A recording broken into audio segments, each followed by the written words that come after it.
अस्सलामुअलैकुम दोस्तों, मैं हूं राव कमर रिजवान और आप देख रहे हैं मेरा यूट्यूब चैनल।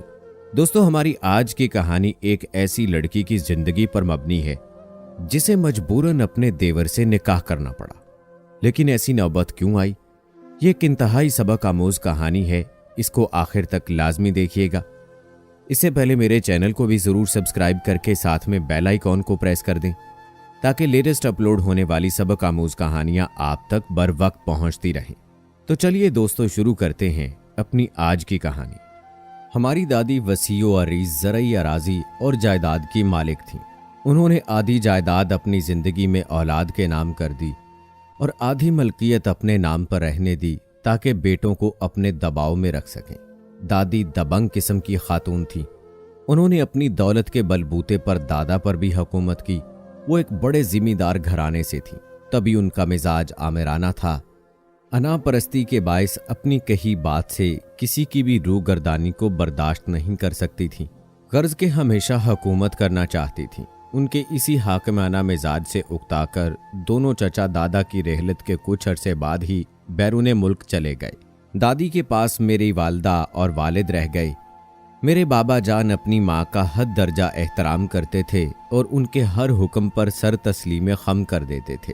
वो उनसे खुश थीं, हमसे भी प्यार और शफकत रखती थीं। हम तो बच्चे थे, ख़ानदानी मसले मसाइल को नहीं समझते थे। अपने वालदैन के ज़ेरे साया खुशियों भरा बचपन गुजार रहे थे। एक दिन मालूम हुआ कि छोटे चचा इब्रार बरतानिया से आए हैं।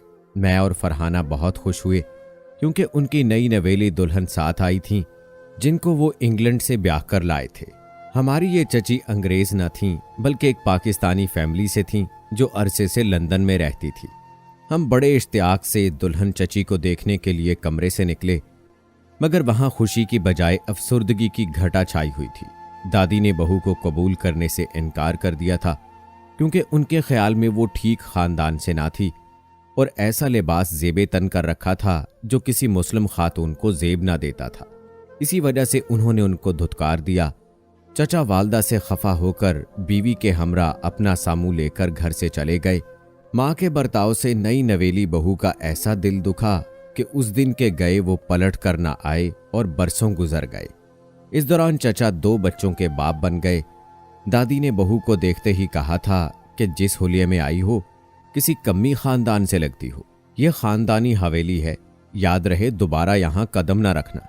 दादी के इस रवैये का असर सभी पर हुआ, गोया ये एक सबक था। बाकी दोनों बेटे भी उनसे दबक कर रहने लगे।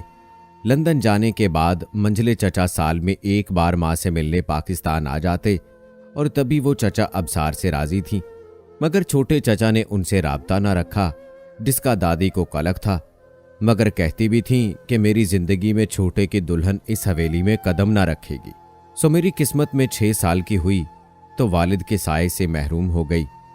उस वक्त अम्मी की उम्र सिर्फ 22 बरस थी जब बेवगी की चादर ने उन्हें अपनी बाहों में लपेट लिया।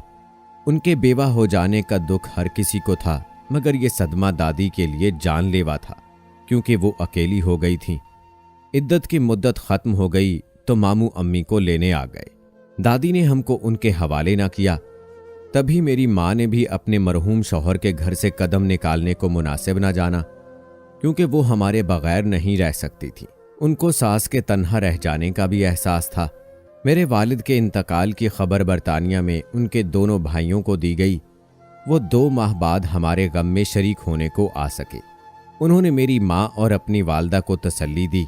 छोटे चचा इब्रार तो 1 हफ्ते बाद ही वापस चले गए, मगर अबसार चचा ने समझा कि अभी माँ और भाभी का गम ताज़ा है। उन्होंने कुछ दिन और ठहरने का फैसला कर लिया।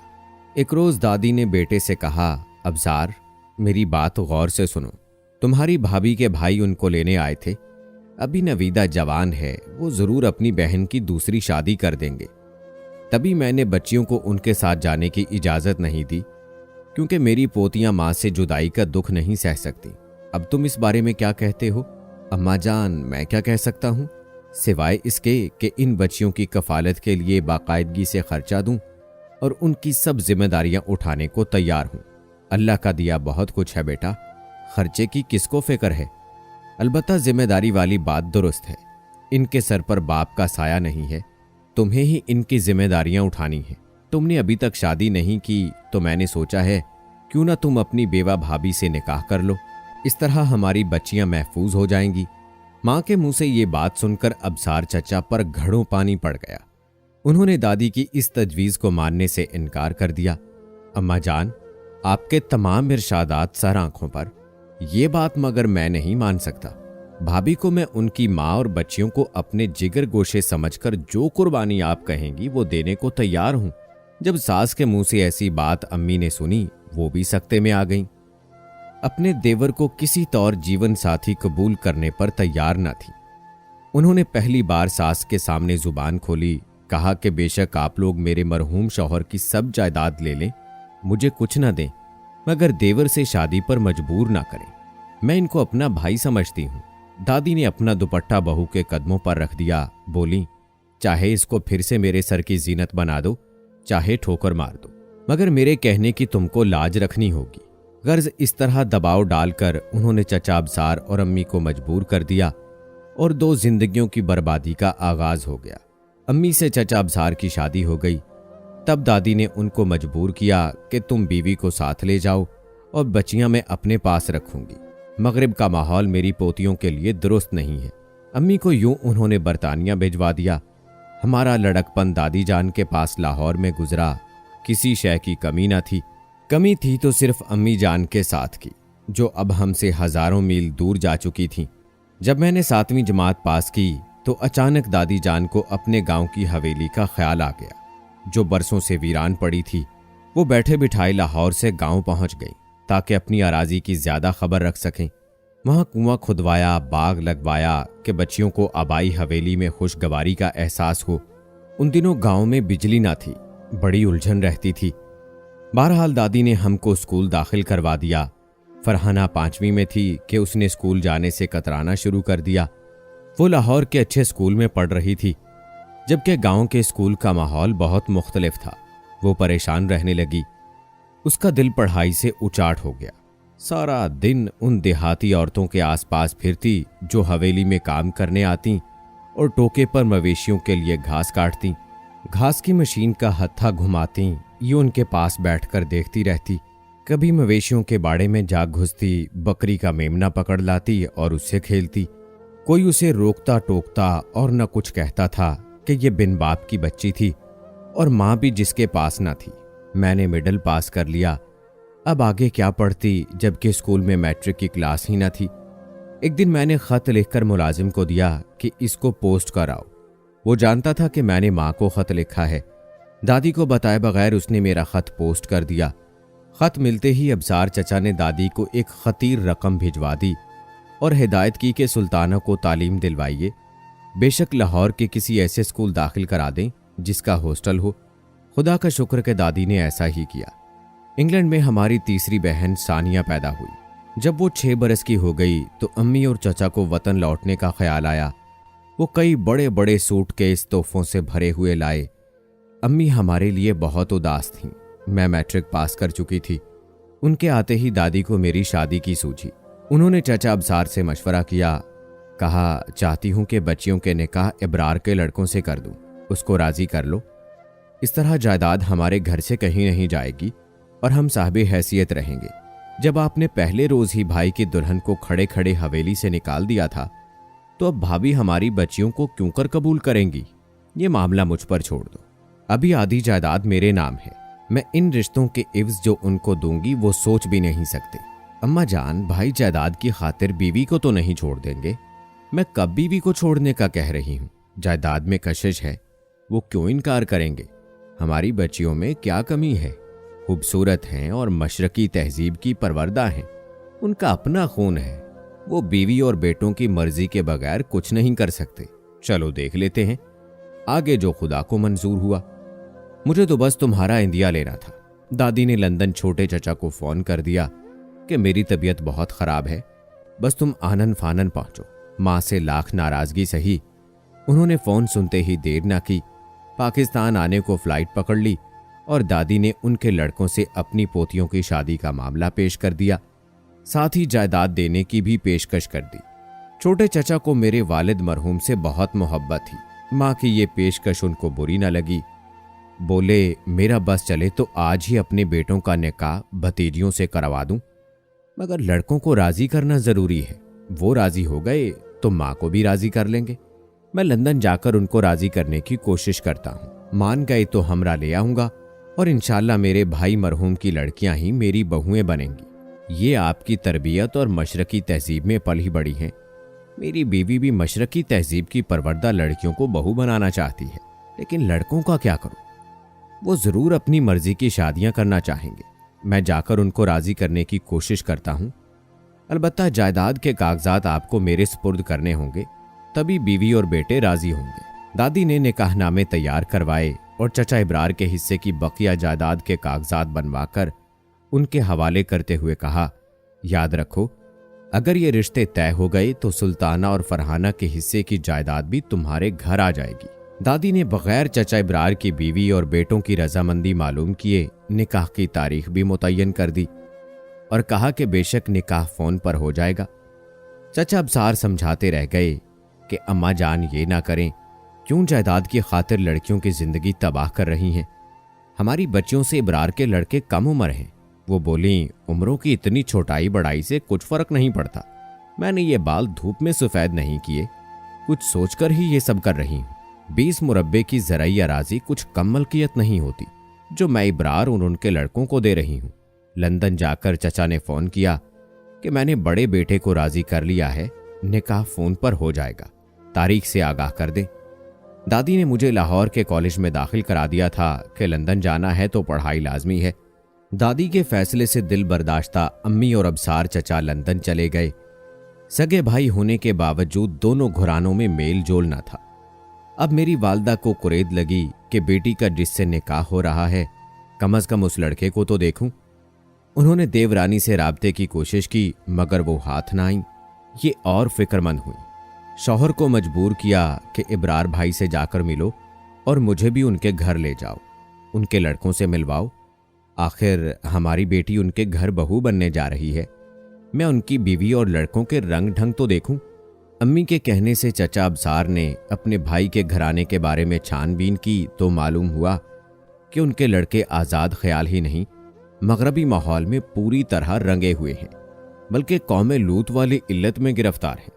जब छोटे चचा के साहबजादों के बारे में खूब मालूमात कर ली गईं, तो अम्मी ने मामू जी को खत लिखा कि जायदाद बचाने की खातिर उनकी दादी ने मेरी लड़कियों के मुस्तकबिल को दांव पर लगा दिया है, जबकि मैं तड़प रही हूं, आप ही कुछ करें। मामू का लड़का अकरम बेहद खूबसूरत और होनहार था। वो इंजीनियरिंग की आला तालीम हासिल कर चुका था। मामू ने अम्मी से कहा, अगर तुम राजी हो तो मैं तुम्हारी सास से बात करता हूं कि वो सुल्ताना और फरहाना की जिंदगियां बर्बाद ना करें। फिर उन्होंने हिम्मत की और आकर दादी से झगड़ा किया। वो बोली, जानती हूं तुम्हारी नजर हमारी जायदाद पर है, भला इतनी सारी मलकियत का कौन मालिक बनना नहीं चाहता। मामू बोले, बेशक मेरे लाए हुए जोड़े में ही सुल्ताना को रुखसत कर देना, मुझको जहेज भी नहीं चाहिए।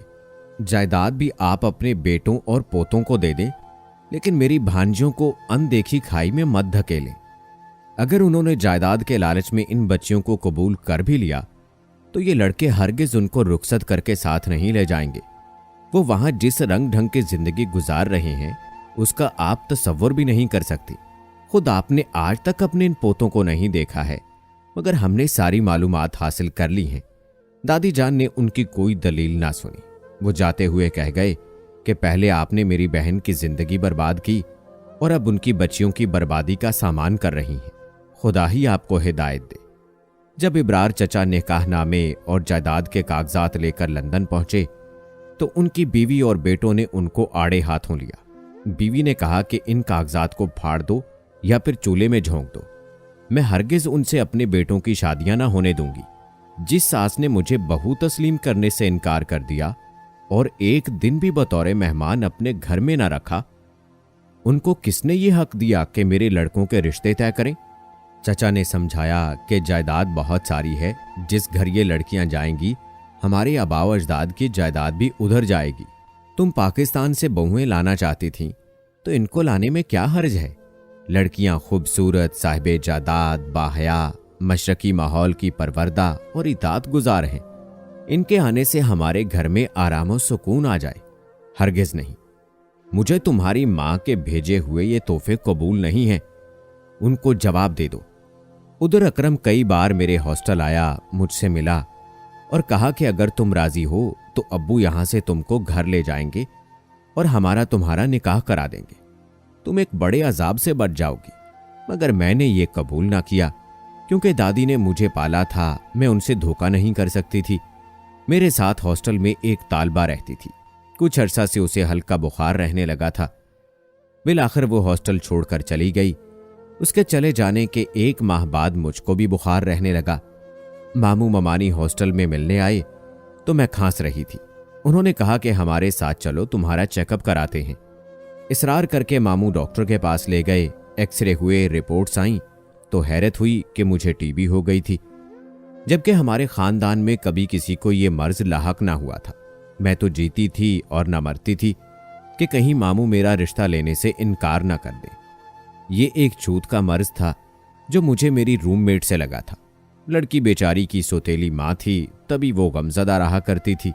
मामू ने मुझे समझाया कि परेशान होने की जरूरत नहीं, टीबी लाइलाज मर्ज नहीं है, मैं तुम्हारा इलाज कराऊंगा। दादी को रिपोर्ट्स दिखाईं, वो भी परेशान हो गईं। मामू और ममानी ने हिम्मत न हारी। वो मुसलसल मेरी दादी के पास आते रहे और मेरे रिश्ते के लिए मिन्नत समाजत करते रहे। उधर चचा का भी जवाब आ गया कि मेरे लड़के किसी तौर नहीं मान रहे, वो मां के कहने में है। आप चाहे जायदाद से महरूम कर दें, मैं मजबूर हूं। इस जवाब से दादी को सख्त धचका लगा। मेरी बीमारी ने भी उनके पैरों तले से जमीन निकाल दी थी। तब उन्होंने मामू को बुलवाया और मेरा रिश्ता उनके बेटे के साथ तय करने पर रजामंदी जाहिर कर दी। मेरा बाकायदगी से इलाज होने लगा। मर्ज अभी इब्तदाई मरहले पर था। साल भर में मैं बिल्कुल तंदुरुस्त हो गई और फिर शादी की तैयारियां शुरू हो गईं। अम्मी और चचा अबसार भी वतन पहुंच गए। अम्मी ने मेरी बीमारी का सुना तो दादी से बोली, मेरे भाई ने टीबी का सुनकर भी कदम पीछे नहीं हटाया, बल्कि मेरी बेटी का इलाज करवाया। अब भी आप कहती हैं कि उनकी नजरें जायदाद पर हैं। आपने मेरे खानदान के खुलूस को अब तक नहीं पहचाना है कि वो मेरी बच्चियों के साथ कितने मुखलिस हैं। तभी दादी ने फरहाना का रिश्ता भी मामू के छोटे बेटे के लिए दे दिया ताकि हम दोनों बहनें एक घर में रहें। अकरम से शादी के बाद ये पहली खुशी थी जो मेरी माँ को नसीब हुई। उन्होंने कहा कि अब मेरी बेटियां महफूज हाथों में गई हैं। हम बहनों को ससुराल में इतना प्यार मिला कि जिसका तसव्वुर भी ना किया था।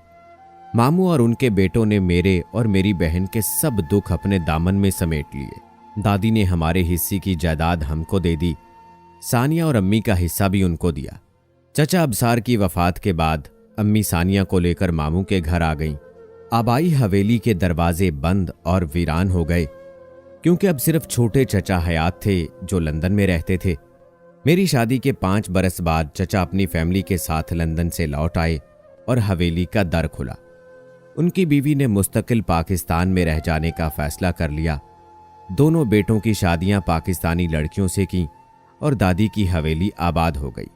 वो कहती थीं कि खुदा की कुदरत, जिस घर में सास ने एक दिन क़याम की इजाज़त ना दी थी, अब मैं ही इस हवेली की मालिक हूँ।